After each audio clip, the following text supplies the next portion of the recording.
Je vous remercie tout d'abord d'avoir répondu positivement à mon invitation de ce soir.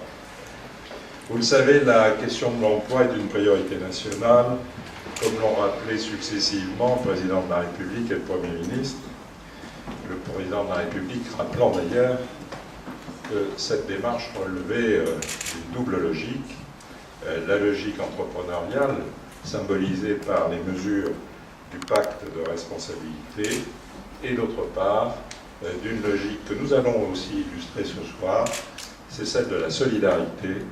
et identifiée au sein du pacte de solidarité qu'évoquaient les plus hautes autorités de l'État. De nombreuses mesures concrètes ont déjà été prises à plusieurs reprises par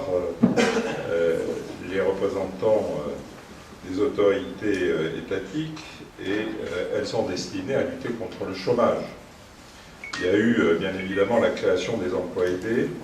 des emplois à venir qui ont connu un réel succès, notamment dans notre département, mais aussi les contrats de génération, les emplois francs, dont je vais vous reparler. Et puis en direction des entreprises, il ne suffit pas de créer les emplois, il faut aussi favoriser les conditions d'embauche, la création du crédit d'impôt pour la compétitivité et l'emploi, qui revient à une diminution des charges, connaît aujourd'hui une réelle faveur de la part des entreprises, qui explique qu'au niveau national, c'est 80 000 d'entre elles qui en ont bénéficié, et aujourd'hui le dispositif s'amplifie, et les responsables patronaux au niveau national ont témoigné de leur attachement à ce dispositif, dont ils ont souhaité et obtenu la pérennité, puisque nous allons, au cours de l'année 2014, avoir un CICE qui est passé à 6% au lieu de 4% l'année dernière, et le pacte de responsabilité annoncé par le Premier ministre et le Président de la République reprend bien entendu le dispositif. Il y a aussi dans l'arsenal des mesures prises la relance du dialogue social avec les lois sur la formation professionnelle, la loi du 5 mars 2014. Il y a des actions spécifiques en faveur notamment du secteur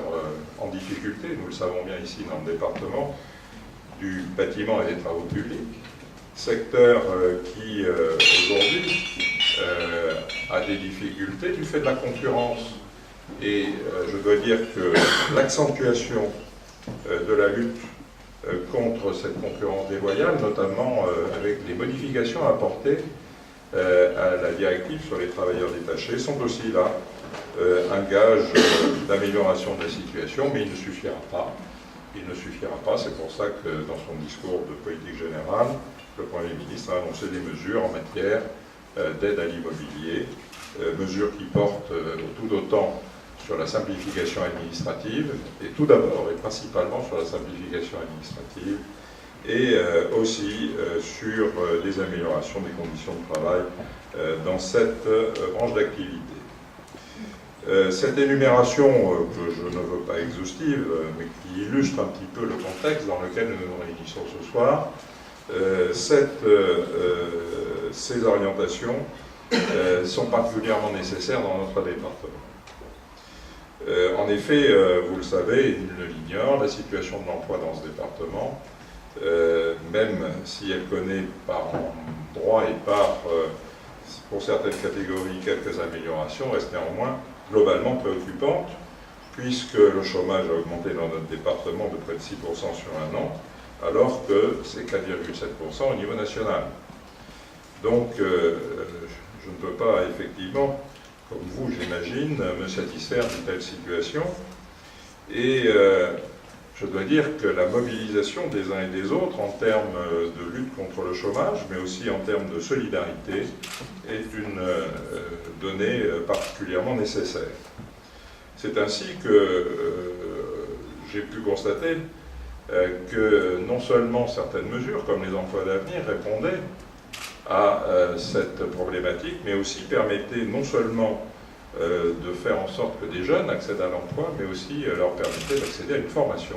et à une formation qualifiante. Et lorsqu'on sait que plus de 50% de nos jeunes qui sont actuellement au chômage ont des niveaux de formation au niveau 5 ou 5 bis, il est clair que c'est une mesure qui répond particulièrement à leur attente, et ne soyons pas surpris que les résultats aient été à la mesure de nos espérances, puisqu'on a réalisé l'année dernière 135% de l'objectif qui nous était assigné dans ce domaine, et que d'ores et déjà, je peux vous annoncer que au bout d'un trimestre, j'ai rempli 70%, ou du moins j'ai rempli, façon de parler, les acteurs de ce dispositif ont rempli 70% de l'objectif semestriel. Il n'en reste pas moins que ce contexte, qui est pourtant déjà difficile, connaît en plus dans certaines zones des difficultés accrues. Difficultés liées au fait que dans certains quartiers, dans certaines zones de notre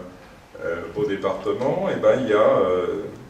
plus de difficultés qu'ailleurs. Difficultés sociales, difficultés de mobilité, difficultés scolaires, aussi difficultés dues à une certaine discrimination à l'embauche, qui fait que lorsqu'on est originaire de certains quartiers, ben, il est plus difficile de trouver un emploi que lorsqu'on est originaire d'autres. Je rappelle d'ailleurs à ce sujet qu'aujourd'hui, la discrimination à l'adresse est une discrimination susceptible de sanctions, au même titre que celle qui serait fondée sur le sexe ou l'origine. Il nous faut donc, je l'ai dit, nous mobiliser et avoir une politique très volontaire dans ce domaine, adaptée aux problématiques territoriales et très ciblée aussi dans l'action que nous menons. C'est ainsi que nous avons, avec mes collaborateurs, lancé à plusieurs reprises des plans locaux, alors certains dans le cadre de la politique de la ville, mais d'autres tout simplement en tenant compte des difficultés que rencontraient certaines personnes dans certains quartiers. Je peux penser par exemple au Val des Rougères à Hyères, où c'est un plan combiné de lutte contre l'emploi et de lutte contre la délinquance qui a permis d'enregistrer déjà des résultats intéressants. Ça a permis aussi de mobiliser un partenariat développé par Pôle emploi, faisant en sorte que différents dispositifs permettent petit à petit de sortir de la précarité dans laquelle ils sont, notamment les plus jeunes. Au-delà de cet exemple, ce que je voudrais dire, c'est que la démarche qui nous anime et que je vous propose est un plan emploi se fondant sur 4 axes principaux. Le premier, tout d'abord, c'est de favoriser l'accueil des publics prioritaires qui sont éloignés de l'accès à l'emploi, et des dispositifs qui sont montés par Pôle emploi notamment, comme le Club Ambition, ou les Job Academy développés par la Fondation FASVA, sont autant d'actions qui favorisent l'insertion par l'économique. Et ce sont des actions qui ont déjà été menées avec succès, par exemple sur le quartier Berthe, à la Seine-sur-Mer, où 115 personnes ont bénéficié de 150 contrats. Le deuxième axe, il repose sur les contrats aidés. Je rappelle très brièvement les emplois d'avenir, mais aussi les CAE-CIE, qui est aussi et surtout les contrats de génération. Il y a aussi les emplois francs. Les emplois francs qui vont être pour la première fois signés ici ce soir pour le département, et qui permettent là aussi de témoigner à la fois d'une solidarité à l'égard des jeunes, mais aussi de faire en sorte qu'on les amène vers une insertion par l'économie. Il ne s'agit pas de créer des emplois aidés pour des emplois aidés, il s'agit de voir une démarche d'insertion économique. Et je suis heureux ce soir devant vous de pouvoir signer les 2 emplois de ce type, les premiers du département avec l'entreprise Cash Converters qui vient d'ouvrir sur le cours Lafayette à Toulon. Et je remercie tout particulièrement ces dirigeants de cette démarche, et je les remercie non seulement en mon nom propre, mais au nom du ministre de la Ville qui a été l'initiateur de ce dispositif. Le troisième axe du plan que je vous propose repose sur l'engagement en faveur de l'entrepreneuriat dans les quartiers. Il faut aider à la création des entreprises dans les quartiers prioritaires, et l'État finance chaque année le dispositif NACRE, le bien nommé, et de nombreuses actions à la création d'entreprises, mais aussi des associations, Planète Adam à la Seine-sur-Mer, Sésame sur Toulon, qui permettent, là aussi, par un site internet dédié, entreprises des quartiers, à faire en sorte qu'un appui technique soit donné aux créateurs d'entreprises, et cela ne suffirait pas s'il n'y avait pas bien évidemment le nerf de la guerre, c'est-à-dire la possibilité d'avoir accès à des prêts bancaires, à des taux intéressants, et c'est ainsi que BPI France intervient dans ce domaine, et qu'un appel à projet national a été lancé par la Caisse des dépôts, l'Union sociale pour l'habitat et l'ANRU, pour venir en soutien à ces entreprises créées dans les quartiers. Une enveloppe nationale de 600 millions d'euros sera consacrée au développement économique des quartiers prioritaires. J'espère bien que dans le Var, bien évidemment, nous nous mobiliserons dans le cadre de ce dispositif. J'ai aussi souhaité, avec mes collaborateurs, faire un forum dédié aux demandeurs d'emploi dans les US, et nous organiserons ce dispositif au mois de juin prochain. Enfin, le dernier axe que je vous propose, et c'est celui qui nous réunit plutôt ce soir, c'est celui qui repose sur l'engagement des entreprises en faveur des quartiers. Lors de son déplacement à San Francisco, le président de la République a déclaré « Il n'y a pas d'économie qui puisse vivre sans entreprise dynamique, et tout part de l'entreprise ». L'entreprise, en effet, est le socle et la base du développement économique, c'est elle qui crée les emplois. Et il est donc indispensable qu'elle puisse bénéficier de dispositifs, je l'ai dit, suffisamment attractifs pour leur permettre d'une part de constituer leur marge, ou les reconstituer, c'est la situation actuelle, et d'autre part d'investir, et en investissant, de créer des emplois. C'est donc cette démarche qui est engagée, et elle est engagée partout avec une démarche qui fait appel à la fonction sociale de l'entreprise, qui est une donnée trop souvent oubliée. Fonction sociale de l'entreprise qui fait que l'entreprise a une fonction de production, mais elle a aussi une fonction de réalisation des individus en son sein, et une fonction sociale, il faut le dire, qui fait que dans les quartiers prioritaires, eh ben, comme on va le voir ce soir, la démarche entrepreneuriale trouve une dimension sociale qui s'adresse aux jeunes en difficulté, et leur permet d'accéder à l'emploi. Cet engagement, on le retrouve aussi, bien évidemment, dans les collectivités locales, notamment, je pense, à la clause sociale des marchés publics. J'aurai l'occasion de réunir ici même bientôt, au mois de juin prochain, les assises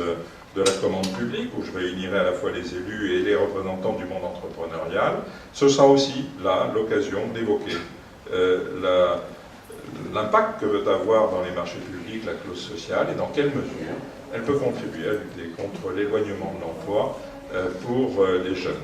J'aurai d'ailleurs la joie d'accueillir à ce moment-là M. Jean-Loup Blaché, qui est le médiateur national des marchés publics et qui sera présent parmi nous.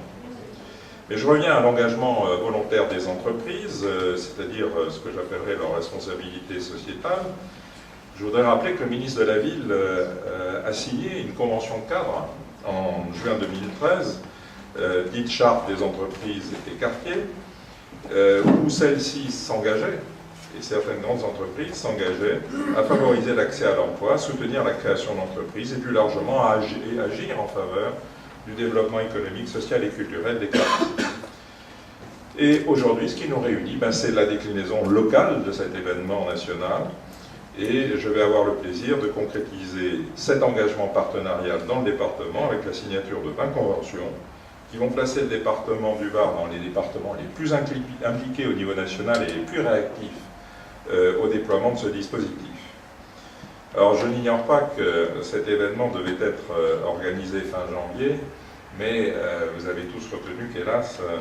fin janvier, d'autres préoccupations nous ont mobilisés les uns et les autres. Tout simplement, je parlais des inondations du 19 janvier et que nous avons été obligés de reporter cet événement. La préoccupation première étant bien évidemment porter secours et assistance aux populations, mais aussi aux entreprises. Ce que nous avons hier fait excellemment, et je voudrais le dire ici, dans un partenariat extrêmement efficace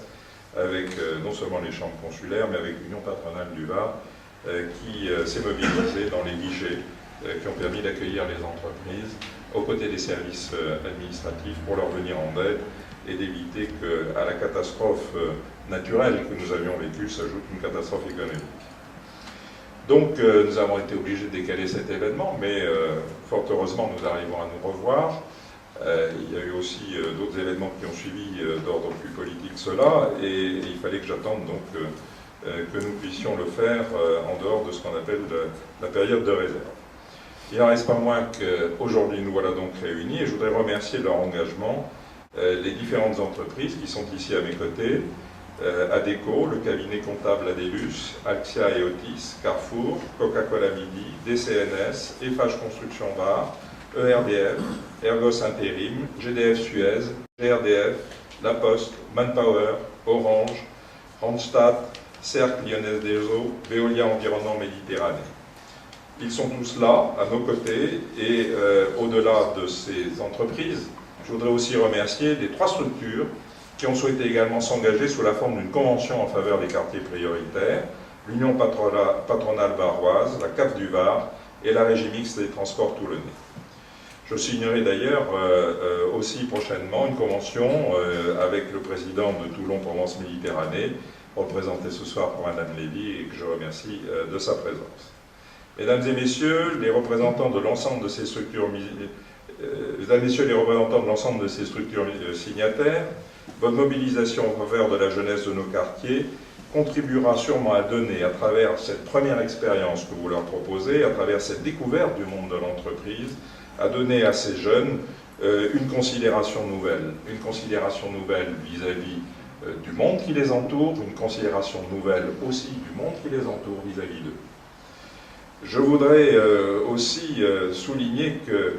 cette démarche est une démarche solidaire, une démarche en même temps économique, une démarche, je voudrais le dire très nettement, d'avenir. Pour conclure,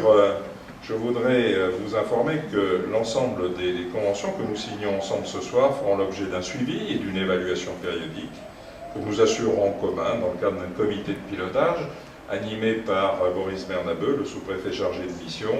que je voudrais remercier aussi pour sa forte mobilisation sur la réussite sur laquelle nous aboutissons ce soir, puisqu'il a permis d'être l'ensemblier non seulement de cette soirée, mais aussi de la démarche qui a mis les services et les entreprises en relation les unes avec les autres pour aboutir à ce succès.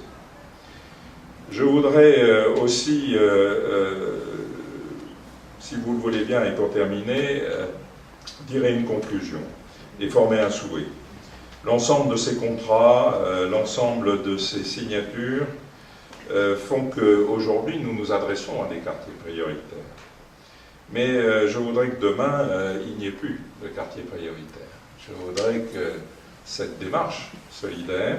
fasse que demain, toutes ces problématiques d'exclusion, d'isolement, de difficultés d'accès à l'emploi se retrouvent gommées. Je sais que les entreprises ici présentes en auront été les acteurs déterminants, et je voudrais,